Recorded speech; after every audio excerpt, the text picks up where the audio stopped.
একটা কোশ্চেন আছে, আজকে আর কোশ্চেন না দেই, একটা ছোট্ট কোশ্চেন। বিভিন্ন সংগঠনের পক্ষ থেকে আমরা দেখছি যে ইসকনকে নিষিদ্ধের দাবি জানানো হচ্ছে, পাশাপাশি সবচেয়ে বেশি আইনজীবীরা এই দাবিটা করছেন। আমরা এটাও দেখেছি যে বাংলাদেশ ইসলামী ছাত্র শিবিরের পক্ষ থেকে সেই দাবিটা জানানো হচ্ছে, বাংলাদেশ জামায়াতে ইসলামের পক্ষে সেই দাবি জানানো। সিরাত প্রতিযোগিতার হল পরিদর্শন করতে আসেন বাংলাদেশ জামাত ইসলামী ঢাকা মহানগরী দক্ষিণের সেক্রেটারি ডক্টর শফিকুল ইসলাম মাসুদ। হল পরিদর্শন শেষে তিনি বেরিয়ে সাংবাদিকদের সাথে মত বিনিময় করেন। এ সময় ইসকন সহ বাংলাদেশের বিভিন্ন ইস্যু নিয়ে কথা বলা হয়েছে। সাংবাদিকরা প্রশ্ন করেছে, ইসকনকে আপনারা নিষিদ্ধ করতে চান কিনা। এই সমস্ত প্রশ্নের জবাব দিয়েছেন ডক্টর শফিকুল ইসলাম মাসুদ। আমরা তার মুখ থেকে বিস্তারিত জেনে আসবো। তাদের থেকে এই যে বিগত দুদিন আগে চট্টগ্রামে আমাদের ভাইকে যারা তলোয়ার দিয়ে হাতে, আমরা আমাদের সাংবাদিক বন্ধুদের মাধ্যমে দেখেছি যে তাদের হাতে এক একজন তরবারি নিয়ে বেরিয়েছে। কেন? আমি খুব অবাক হই যে এই সমস্ত লোকেরা নাকি বলে যে গো হত্যা মহাপাপ, গো হত্যা মহাপাপ বলে এই সমস্ত লোকেরা মানুষ হত্যা মহাপুণ্য মনে করে জবাই করে দিল। তারা কোন ধর্মে বিশ্বাস করে? আমি মনে করি এরা কোনো ধর্মের লোক না, এরা রীতিমতো জঙ্গি এবং উগ্রবাদিতার মাধ্যমে বাংলাদেশকে অস্থিতিশীল করতে চায়। এবং তাদের মূল টার্গেট হচ্ছে যে ফ্যাসিস্ট খুনি একটা সরকারের মহিলাটা এখান থেকে পালিয়ে গেছে তার নির্দেশে, কারণ তাকে মানুষ বলতো যে একটা সাইকো, একটা মানসিক রোগী, এবং রক্তই হচ্ছে তার সবচেয়ে বড় খাবার। রক্ত না হলে তার জীবন, তার দিন পার হতো না। তার নির্দেশে পার্শ্ববর্তী রাষ্ট্রে বসে তাদের ইন্ধনে এই সমস্ত কার্যক্রম তারা পরিচালনা করছে, কারণ তাদের জ্ঞানের কোনো বহন নাই, তাদের জ্ঞানের শূন্য তাদের মধ্যে নাই। ফলশ্রুতিতে আমাদের দেশটাকে বিভিন্ন জায়গায় অস্থিতিশীল করা হচ্ছে। আমাদের গার্মেন্টস সেক্টরকে প্রতিদিনই দেখা যাচ্ছে অস্থিতিশীল করা হচ্ছে। কারণটা কি? শুধু কি বেতনের দাবি? এটা আসলে বেতনের দাবি না। আপনারা মনে করিয়ে দিচ্ছি, আমি আপনাদের কষ্ট দিচ্ছি না। আমাদের যে বিডিআর হত্যাকাণ্ড করা হলো, আমাদের সেনা অফিসারদেরকে 157 জন সেনা, অত্যন্ত দক্ষ, মেধাবী, যোগ্য, দেশপ্রেমিক সেনাবাহিনীকে হত্যা করা হল পরিস্থিতি কি নাম দেওয়া হয়েছিল? বিডিআর বিদ্রোহ। আসলে বিদ্রোহ ছিল না, এখন তো প্রমাণিত হয়েছে এবং এটা প্রমাণিত হবে। এটা বিডিআর বিদ্রোহ ছিল না, মূলত এটা ছিল আমাদের দেশের কতিপয় দালাল, পার্শ্ববর্তী রাষ্ট্রের দালালি করে যারা বাংলাদেশকে সেই রাষ্ট্রের অঙ্গরাজ্য বানাতে চেয়েছিল, তাদেরই ছিল সেদিনের একটা বিরাট ষড়যন্ত্রের অংশ। আমি মনে করি দ্রুত আমাদের সেই নিরপরাধ বিডিআর যারা আছেন তাদেরকে মুক্ত করা উচিত, এবং আমাদের সেনাবাহিনীর সম্মানিত সদস্য যাদেরকে শহীদ করা হয়েছে তাদের নেপথ্যে যারা মূল কলকাঠি নেড়েছেন তাদের গ্রেপ্তার করে আইনের আওতায় নিয়ে এসে বিচারের ব্যবস্থা করা উচিত। ওই ষড়যন্ত্রকে উদ্ঘাটন করে বিচারের আওতায় নিয়ে আসতে পারলেই আজকে রিক্সা শ্রমিক লীগ নামে যে ষড়যন্ত্রের রাস্তায় বিদ্রোহ করা হচ্ছে, এটা ওটারই ধারাবাহিকতা। আমাদের শ্রমিকদেরকে রাস্তায় আসলে মাঝে মধ্যেই দেখে নামাই দেওয়া হচ্ছে, এটা ওটারই ধারাবাহিকতা।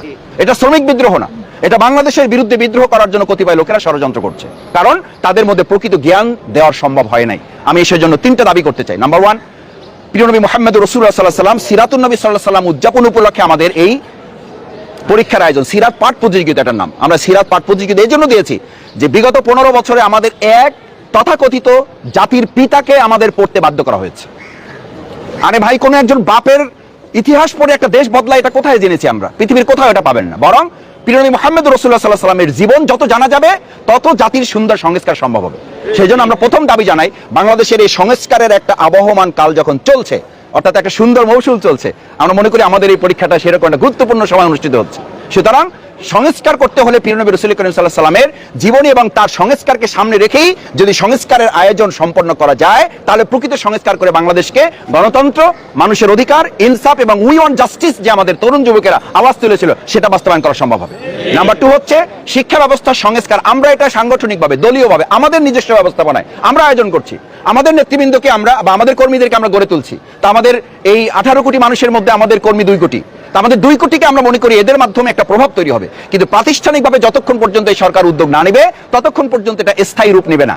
আমরা এটা করেছি সরকার এখান থেকে যেন উৎসাহিত হতে পারে, উদ্বুদ্ধ হতে পারে, আমরা তাদেরকে একটা মেসেজ দিতে চাই। সুতরাং আমি আশা করি যে প্রাতিষ্ঠানিকভাবে ইসলামকে ওন করে রাসূল সাল্লাল্লাহু আলাইহি ওয়াসাল্লামের শিক্ষা ব্যবস্থা, নৈতিকতা, আমাদের তরুণ ছাত্র সমাজ যে আজকে আলহামদুলিল্লাহ 2024-এর জুলাই আগস্টের গণ অভ্যুত্থানে তারা স্লোগান তুলেছিল, আমি বিশ্বাস করি তারা ব্যক্তিগতভাবে আমাদের সাংগঠনিক প্রক্রিয়া, পারিবারিকভাবে হয় শিক্ষাটুকু তারা গ্রহণ করেছে, কিন্তু প্রাতিষ্ঠানিকভাবে গোটা শিক্ষা ব্যবস্থা সংস্কার না, সমূলে ওলটটা থেকে মূলোৎপাটন করে বিগত 15 বছরে তারা যে শিক্ষা নামে জঞ্জাল আমাদের উপরে চাপিয়েছে, সমূলে মূলোৎপাটন করে নতুন শিক্ষা ব্যবস্থা কোরআন সুন্নাহর আলোকে রাসূল সাল্লাল্লাহু আলাইহি ওয়াসাল্লামের জীবন ব্যবস্থাকে সামনে রেখে আমাদেরকে প্রণয়ন করে দিতে হবে, যেটা হবে প্রকৃত শিক্ষা ব্যবস্থা। 3য় এবং সর্বশেষ, আমরা সরকারের কাছে আহ্বান জানাতে চাই, জাতির উদ্দেশ্যে আমাদের আহ্বান হচ্ছে, আসুন আমরা আমাদের এই প্রিয় মাতৃভূমি বাংলাদেশকে যদি সাজাতে হয়, তাহলে আমরা একটা সহনশীল, একটা ঐক্যবদ্ধ জাতি। রাসূল সাল্লাল্লাহু আলাইহি ওয়াসাল্লামের সংস্কারের মূল নীতিমালাই ছিল জাতিকে ঐক্যবদ্ধ করা। আপনারা জানেন যে রাসূল সাল্লাল্লাহু আলাইহি ওয়াসাল্লাম যখন হাজরে আসাদের পাথর রাখতে গিয়েছিলেন, এরকম সংকট জাতিগতভাবে তাদের মধ্যে হয়েছিল। প্রিয় নবী রাসূল করিম সাল্লাল্লাহু আলাইহি ওয়াসাল্লাম গোটা পৃথিবীর প্রথম জাতীয় ঐক্যের প্রতীক। আজকে অন্য অন্য দেশ জাতি অথবা রাষ্ট্রকে আপনি মেনশন করেন, রাসূল সাল্লাল্লাহু আলাইহি ওয়াসাল্লামকে মেনশন করেন না, তার মানে হয় আপনি জানেন না, অথবা জানলে আপনি কৃপণতা করেন, অথবা রাসূল সাল্লাল্লাহু আলাইহি ওয়াসাল্লামের প্রতি আপনার ন্যূনতম শ্রদ্ধা ভালোবাসা নাই, মুখে হয়তো বলেন। যদি জাতীয় ঐক্যের কথা বলা হয় তাহলে রাসূল সাল্লাল্লাহু আলাইহি ওয়াসাল্লামের ঐক্যের উদাহরণ গোটা পৃথিবীতে আর এখনো কেউ সেট করতে পারে নাই। যখন এটা নিয়ে তাদের মধ্যে রক্তারক্তি না, শুধু মানে গোটা দেশদ্রোহী একটা কর্মকাণ্ড ঘটে যাচ্ছিল, গোটা দেশে রক্তের বন্যা বয়ে যাচ্ছিল, এই শুধু একটা পাথরকে স্থাপন করতে গিয়ে রাসূল সাল্লাল্লাহু আলাইহি ওয়াসাল্লাম কি করেছেন? সকলকে ডেকেছেন, তিনি জিজ্ঞেস করেন না আপনি কোন দলের, তিনি জানতে চান না আপনি কোন দলের, তিনি শুধু জানতে চেয়েছেন তারা ওই সময় ওই দেশের ওই রাষ্ট্রের হয়ে কাজ করেন কিনা। এইটুকু ধরে আমাদেরকে কাজ করতে পারলে আমরা মনে করি বাংলাদেশের বিরুদ্ধে চলমান এখনো যে সমস্ত ষড়যন্ত্র করা হচ্ছে, সে যে দলের যে ধর্মের যে অনুসারীরই হোক তাকে আইনের আওতায় নিয়ে আসতে হবে। এবং সাইফুল হত্যাকাণ্ডে যারা জড়িত শুধু গ্রেপ্তার করলেই নয়, তাদেরকে অবিলম্বে বিচারের কাঠগড়ায় দাঁড় করতে হবে, যেন আর কোনো একজন লোক হত্যা করা তো দূরের কথা, কি করে এই সময়ে রামদা নিয়ে তারা বের হতে পারলো, এত শত শত হাজার হাজার লোকের মধ্যে, শত শত প্রশাসনের মধ্যে রামদা নিয়ে তারা বের হলো কিভাবে, তারা ওখান থেকে যেতে পারলো কিভাবে। সেই জন্য আমি আরো বলে শেষ করছি যে আমাদের কয়েক হাজার অস্ত্রধারী সন্ত্রাসীদের তালিকা এই সরকারের কাছে আছে, যারা বিভিন্ন সময় এগুলোতে ভোট হতো কেউ দিতে আসতো না, কারণ সন্ত্রাসীরা এগুলোতে বসে থাকতো। সেই রামদাওয়ালারা, সেই পিস্তলওয়ালা, সেই AK-47 ওয়ালারা এখনো কিন্তু আছে। তাদের মধ্যে 100 ভাগের 2 ভাগকে গ্রেপ্তার করা হয়েছে, 100 ভাগের 3 ভাগ অস্ত্র উদ্ধার করা হয়েছে, বাকি 57 ভাগ অস্ত্র কোথায়? বাকি 58 ভাগ সন্ত্রাসীরা কোথায়? সেই সন্ত্রাসী, সেই অস্ত্রধারীকে গ্রেপ্তার করতে পারলেই কেবলমাত্র চিটাগাংয়ের মতো এরকম বিভিন্ন রকম অপ্রত্যাশিত ঘটনা থেকে এই বাংলাদেশ রেহাই পাবে। সেজন্য আমরা আশা করি তাদেরকে অবিলম্বে গ্রেপ্তার করা হোক, আইনের আওতায় নিয়ে আসা হোক, এবং অবিলম্বে ট্রাইব্যুনাল করে তাদের কম সময়ের মধ্যে বিচার কার্যকর করতে পারে, যাতে করে তারা কোনো ফাঁকফোকর দিয়ে কোনো সুবিধা যেন তারা গ্রহণ করতে না পারে, সেই প্রত্যাশা ব্যক্ত করে আপনারা কষ্ট করে অনেকে পরীক্ষায় অংশগ্রহণ করেছেন, যারা এখানে আয়োজক মণ্ডলী, আমাদের সম্মানিত সাংবাদিক বন্ধুগণ, এবং যারা আমাদের এই পরীক্ষার সামগ্রিকভাবে আমাদের সম্মানিত শিক্ষকবৃন্দ কষ্ট করেছেন, পরীক্ষার প্রশ্নপত্র তৈরি করেছেন, বিভিন্ন ব্যবস্থাপনার সাথে তারা সম্পৃক্ত, আমরা তাদের প্রতি কৃতজ্ঞতা জ্ঞাপন করে আপনাদের সকলকে ধন্যবাদ জানিয়ে আজকের এই পরীক্ষা ব্যবস্থা সফলভাবে সম্পন্ন হয় আল্লাহ শুকরিয়া আদায় করে আমার কথা শেষ করছি। আসসালামু আলাইকুম ওয়া রাহমাতুল্লাহি ওয়া বারাকাতুহু। একটা কোশ্চেন আছে, আজকে আর কোশ্চেন না দিই, একটা ছোট্ট কোশ্চেন। বিভিন্ন সংগঠনের পক্ষ থেকে আমরা দেখছি যে ইসকনকে নিষিদ্ধের দাবি জানানো হচ্ছে, পাশাপাশি সবচেয়ে বেশি আইনজীবীরা এই দাবিটা করছেন। আমরা এটাও দেখেছি যে বাংলাদেশ ইসলামী ছাত্র শিবিরের পক্ষ থেকে সেই দাবিটা জানানো হচ্ছে, বাংলাদেশ জামায়াত ইসলামের পক্ষে সেই দাবি জানানো। আমরা কোনো একজন ব্যক্তি বা কোনো একটা দল না যারা দেশের বিরুদ্ধে ষড়যন্ত্র করবে। আমি পরিষ্কার বলি, সে যদি শফিকুল ইসলাম মাসুদও করে তাহলে শফিকুল ইসলাম মাসুদকেও নিষিদ্ধ করা হোক।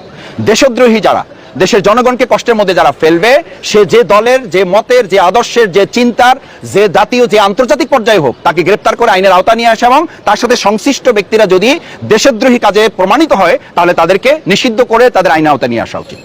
এটা পরিষ্কার আমাদের বক্তব্য। ধন্যবাদ সবাইকে। সুপ্রদর্শক, ডক্টর শফিকুল ইসলাম মাসুদের এই বক্তব্যটি আপনারা কিভাবে দেখছেন অবশ্যই আপনাদের মূল্যবান মন্তব্য কমেন্ট বক্সে জানাবেন। সবসময় সত্য নির্ভর তথ্য পেতে স্বাধীন বাংলা ইউটিউব চ্যানেলটি সাবস্ক্রাইব করে আমাদের সাথে থাকুন। আসসালামু আলাইকুম রহমতুল্লাহি ওয়া বারাকাতুহু।